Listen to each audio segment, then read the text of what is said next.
अनुष्का, तुमने फारिस को देखा? कहीं कब से ढूंढ रही हो? इसे मैं मिल ही नहीं रहा, पता नहीं है कहाँ पर। ग्राउंड में सब्ज घास पर बैठी अनुष्का के करीब जाती वो बेजारियत से सवाल बोलती, जबकि नजरें अभी भी इर्द का जायजा लेती किसी की मुतलाशी। नहीं यार, मैंने तो नहीं देखा फारिस को, दिलकश तुम फिक्र नहीं करो, यही कहे होगा, आ जाता है पास तुम्हारे। उसे बैठने का इशारा करती वो लापरवाही से बोली, वो तो ठीक है लेकिन आज मुझे बहुत इम्पोर्टेंट बात करनी है। इससे पर ये मुझ पर पता नहीं कहाँ गुम है। न्यूयॉर्क की सबसे मशहूर यूनिवर्सिटी में अरूशा जमान इस वक्त अपने बेहतरीन दोस्त फारिस चौधरी को कब से ढूंढे जा रही थी, जबकि इसका तो कोई अता पता ही नहीं था। वो ऐसा ही था, लापरवाह, अपनी जिंदगी में नस्ब। आखिरकार इसकी मेहनत रंग गई कब से, जो वो तकरीबन पूरी यूनिवर्सिटी को छान चुकी थी। इससे फारिस मिली गया लाइब्रेरी में बैठा एक खूबसूरत नौजवान मोबाइल पर किसी से बहुत गुफ्तगू था। फारिस की पश्त देख ही पहचान लिया उसने, लाखों में एक था। वो वैसे भी इस शहर का और कोई लड़का अरूशा के दिल को ना भाया, जबकि फारिस का तो अलग ही मकाम था। तो मुस्तफिल यहाँ है आज, तो खैर नहीं तुम्हारी। संजीदगी से तब भींचे वो आहिस्ता आहिस्ता दबे कदमों बढ़ती हुई उसके करीब गई और पीछे से झककर उसकी गर्दन में बाजू डाल दिए वो जो सोचे बैठी थी। फारिस के मिलते ही इससे बदला लेगी अपनी इतनी मेहनत का, जबकि अब उसके नजदीक जाते ही जैसे सारी खफी हवा होगी। किससे बात कर रहे हो हैंडसन? इस पे सवाल करने पर फौरन फारिस ने चेहरा उसकी जानिब करते दबों पर अंगली रख इशारे से इसे खामोश रहने का कहा। कौन सी लड़की है तुम्हारे पास? अब क्या लड़कियों के साथ भी दोस्तियां पालने लगे हो? कब से हो रही है ये बताता थे। सामने से काफी राब से पूछा गया। फारिस का चेहरा रंगून में घबराहट से जर्द हवा। नहीं नहीं दादो, कैसी बातें कर रही हैं आप? ये तो मेरे दोस्त की गर्लफ्रेंड है। तो बस क्योंकि मेरे पास मेरा दोस्त बैठा था तो इससे ही वो बात कर रही थी, इसीलिए आपको आवाज सुनाई दे गई। आयरूशा का हाथ पकड़ खींचते हुए अपने सामने करने के साथ ही वो झूठ का सहारा दे चुका था। अच्छा अच्छा, तो फारिस बेटा कब आ रहे हो वापस पाकिस्तान? अब तो 2 साल मुकम्मल हो चुके हैं तुम्हारी पढ़ाई के, बेटे थक चुकी हूँ। मेरे इतना सब कुछ अकेले संभालते संभालते अब तो वापस आ जाओ, मेरा भी बोझ कम हो, जो काम कल करना है वो अभी कर दो, संभालो अपना बिजनेस। यार दादू, आपसे मैं पहले भी कितनी दफा यही बात कह चुका हूँ, बिजनेस संभालने की मेरी उम्र अभी कहाँ है।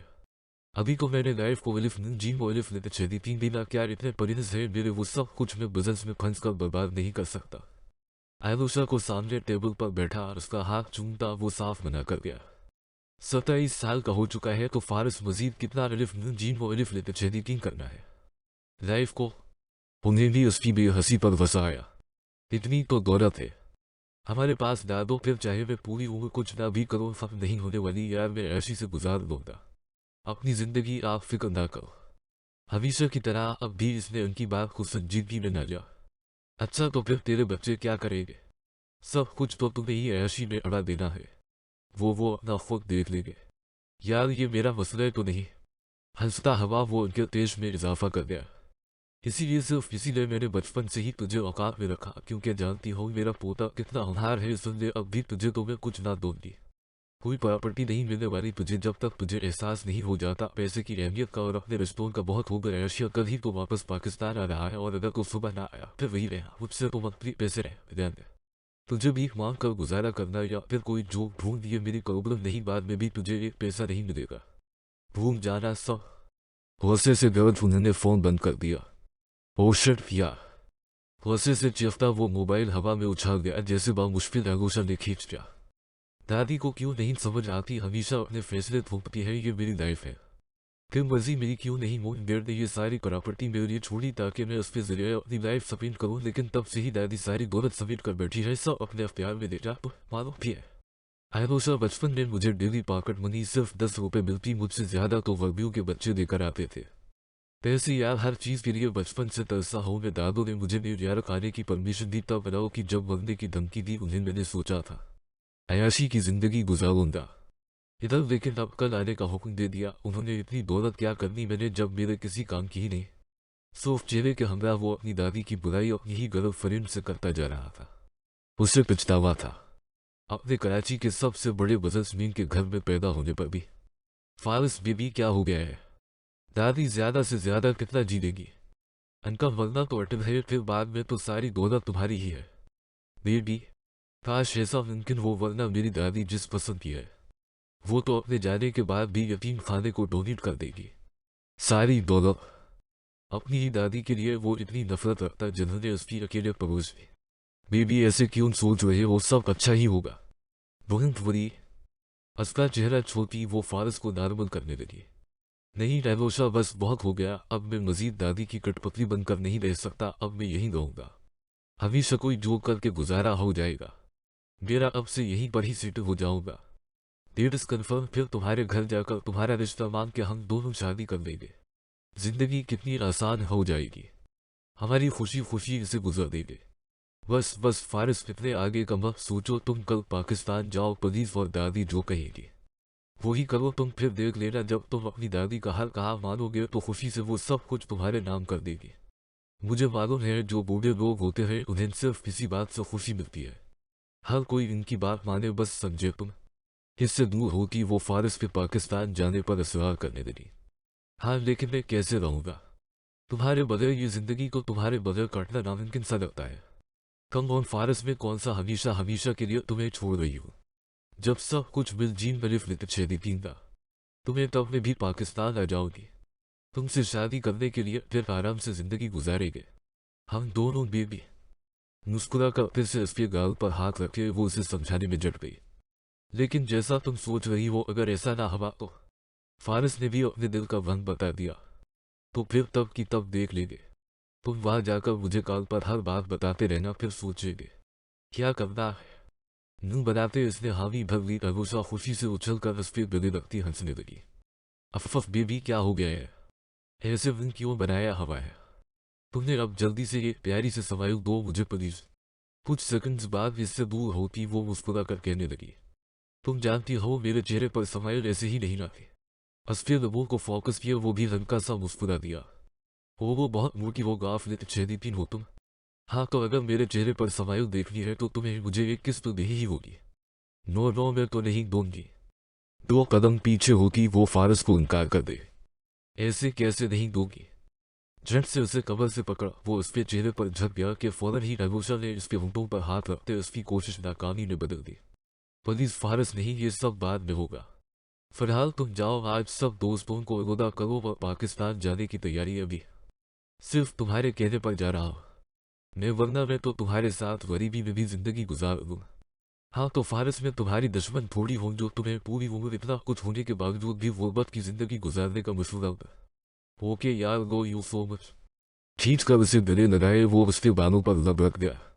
आई लो यू तो बेबी, आई लो यू थरी टारूसा। बस करो फारस, वरना ये तो गलती खत्म नहीं होगी। बिल्कुल ठीक कह रही हो, क्योंकि मेरे पास अल्फाज ही नहीं अपनी मोहब्बत तुमसे बयान करने के लिए। आई नो तुम मुझसे कितनी मोहब्बत करते हो। वो मजीद मजबूती से उसे खुद में भींचे जा रहा था। तब आलोशा ने जबरदस्ती उसे खुद से अलग करते सारे काम करने पर फोर्स किया न चाहते हुए भी वो अपनी मोहब्बत की खातिर सब कर रहा था। ये किसने क्या कमबख्त मारी हूँ, जल्दी आओ बाहर। नमिजा बेगम हाथों में सामान लिया थकी हारी जब घर वापस आए तो घर के सहन को देख गसे से दाग पहली हो गई। थकावट ने कब गसे की जगह ली पता ही न चला। क्या हुआ अमीर, आते ही घर इतना वसा क्यों हो रही है। ये देखो किसने की है, ये हरकत सारा सहन खराब करके रख दिया। बोल जूलिया, ये मिट्टी क्यों डाली हुई है। वो एक तरफ फर्श की तरफ इशारा करती बाजपस करने लगे। आपको क्या लगता है ये और किसकी हरकत हो सकती है। सवाई एक के मुंह बनाते वो कमरे की तरफ इशारा कर गई। वह नजमा बेगम का पारा मजीद साथ हुए आसमान पर जा पहुंचा। वसे से उन्होंने अपनी छोटी बेटी आयरा को आवाज दी। आयरा, आयरा की बच्ची कहाँ हो तुम, जल्दी बाहर आओ। हाथों में रोटी को गोल मोल किए पकड़े वो भागती हुई कमरे से बाहर निकली। क्या हुआ रनी, ऐसे इतनी ऊंची आवाज में मुझे क्यों पका रही है, क्या हो गया। ये क्या हरकत है। हाय अल्लाह, मेरा पका फर्श और तुमने क्या कर दिया है। अम्मी जी, वो मेरी प्यारी अम्मी जी, ये मैंने सब्जियां लगाई है, अब से सब्जियों वाले पैसे भी बचेंगे। देखा है नार आपने कितनी महंगाई हो गई है, आपको तो मेरी इस हरकत पर शाबाशी देनी चाहिए। नवाला चबाने के बाद वो मुस्कुराती हुई अपना कारनामा फखर से बता गई। ये मेरा घर है, कोई खेत नहीं, अभी के अभी ये सब हटाओ इधर से, जल्दी कराएगा। तुझे मालूम भी है तेरी बहन की मंगनी हो चुकी है, इसके ससुराली कभी भी आते जाते रहते हैं, ये देख क्या सोचे। अली जी कन की बात कर रही है आप, मुझे तो कभी कभी ऐसे लगता है जैसे शादी के बाद वो आप ही को अपने साथ अपने घर लेकर नहीं जाएंगे, बल्कि खुद भी यहीं पर ही रहने आ जाएंगे। जब कल कुछ भी बोलती है इसे साफ कर फौरन, वरना ये जो तो हर वक्त खाती रहती है। कुछ नहीं मिलेगा तुझे खाने को। असफिया हाथ में पकड़ी रोटी को छीनते नजमा बेगम ने गव्या धमकी से नवाजा। कितनी जालिम अमीर है आपकी बेटी पहले ही कितनी दबली पकड़ी है, अब क्या कांटा बनाना चाहती है मुझे फाफे मार का। मासूमियत से वो उन्हें देखती इमोशनल ड्रामा शुरू कर चुकी थी। ये जो बिगाड़ा है इसे ठीक कर दे, मैं फिर क्यों तेरा खाना पीना बंद करूंगी। भलाई का तो जमाना ही नहीं है। एक तो मैं हर वक्त इस घर का भला सोचती हूँ मगर किसी को इस बात की कदर ही नहीं तनी एरा पैदा हवा है आपके घर, लेकिन वो कहते हैं लाहेरे की पहुंचार जूही को ही होती है। वैसे ही मैं बेचारी भी गलत जगह पैदा होगा। अच्छा गलत जगह पैदा होगा तो ठीक है, शादी किसी ऐसी जगह करना जो तुम्हारे लायक हो और फिर वहां जाकर चाहे तो सारे घर को ही खेत बना देना, हमें इससे कोई मसला नहीं होगा। हाँ कर दोगी, मैं किसी अरबपति से शादी और वहां पर चाहे मैं कुछ भी करूँ कोई मुझे रोकने टोकने वाला नहीं होगा। मुंह बनाए वो भी कह दे वो हो तो अरबपति से शादी करेगी, कैसे ये भी बता दे यहाँ क्या किसी अमीर लड़के को इनाम होगा। भर इस छोटे से गरीबों के मेले में एक गरीब लड़की रहती है जो कि इसके ख्वाबों की शहजादी है। वो आएगा इधर और दो बोल पढ़ा तुझे अपने साथ ले जीन बर्फ लेते छेदी पींगा, मगर सुन ले आयरा हमारी इस छोटी सी गली में इसकी बड़ी से दाढ़ी भी नहीं रहने वाली है। इतना बोल इसे चढ़ाती जूलिया हंसने लगी। वो है वो गरीबों की सुल्तान राही, तुम तो चुप ही करो, वो तो इतना अमीर होगा हेलीकॉप्टर पर से यहाँ उतरेगा। तो क्या पागल है, मैं लड़की हूँ और मुझे सुल्तान राही के साथ मिला रही है। उस एक बात पर ही जूलिया का ध्यान गया, पर देखने में तो मर्द जैसी हो तुम।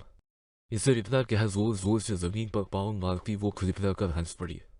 अभी देखे इसकी जबान खुद कितनी सी है लेकिन जबान इतनी बड़ी। वो अगर इंसान के जिस्म के साइज के मुताबिक जबान होती तो तुम्हारी तो इतनी मोटी जबान होनी थी। फिर से उसे कहा वो हंसती अपने पेट को पकड़े खड़ी हो गई। तुम जो ख्वाब शहजादों के देख रही है, एक बात ध्यान में रखो, तुझसे तो वो अमजद चाचों का बेटा ही ब्याह कर दे इतनी ही बहुत बड़ी बात होगी। अदबदार ना करे और लगता है तुम्हें वो ज्यादा ही पसंद है तो बना मंगनी तो इससे कर दो शादी। अपनी बकवास बंद कर, मैं अमजद चाचों के बेटे का जिक्र इसलिए करती हूँ क्योंकि मरता है वो पेंच पर पता नहीं क्यों। ओ माय डियर सिस्टर, ऐसा कौन है इस मेले में जो मुझ पर न मरता हो, भर तुम्हारी बहन है विन है। सिर्फ बातें ही करती जीन बलिफ लेते छेदी तींगी या हाथ भी जल्दी जल्दी चिल्लाऊं बलिफ लेते छेदी तींगी। फिर सब्जी भी तो काटनी है शाम को पकाने के लिए। अब की मर्तबा नजमा बेगम बोले, वाह अब सब्जी भी नहीं काटो, आप अपनी इस बेटी को फरमूटा करती जाए अनी बैठा बैठा का। आयरा चुप कर, तो बेचारी जूलिया में शादी हुए काम ही क्या है। अब शादी होने वाली है तो कुछ दिन आराम करने दे इसे। अमीर जी एहसान कर रही है, क्या शादी करके भी हम सब पर ये तोबा है। ये लड़की तो आफत है। आफत क्या खाकर पैदा क्या था अमीर, इसे आपने। जूलिया को उसकी देखी जबान जहर लगती। बेटा हम गरीबों की किस्मत में वही दिल रोटी सब्जी ही लिखी होती है, वही खाकर इसे भी पैदा क्या था मैंने। तो शायद अमीर तब आपने मिर्ची ज्यादा खाई होगी इसलिए ये इतनी देखी जबान की है। हाँ और अमीर आपने जूलिया आपी की दफा सुल्तान राही को बहुत ज्यादा देखा होगा, इसलिए हमारे घर भी सुल्तान राही इन फीमेल वर्जन पैदा होगा। वो भी कहाँ चुप रहने वाली थी। आयरा की बच्ची बहनें एक दूसरे से कितनी मोहब्बत करती है लेकिन तुम मेरी ही दुश्मन बनी रहती है। तुम जैसे मेरे साथ करती हो मुझे भी तो तुम्हें बदले में वही देना होता है। मुकाफात अमल है जूलिया आपी। नासूनियत से पनके झपकती वो उसे ही कसूरवार ठहरा। बस कर दो, कितना लड़की हो तुम दोनों। अचानक दरवाजे पर दस्तक हुई तो सब काम छोड़ आयरा भागी भागी दरवाजा खोलने चली गई। ये देखे बाबा की मर्तबा तो बना कुछ बेवकूफ भी भाग कर दरवाजा खोलती है। इसी हरकतों की वजह से लड़ ली है बाबा की। मुंह बनाए जूलिया अस्पी पश्त को खोलने लगी।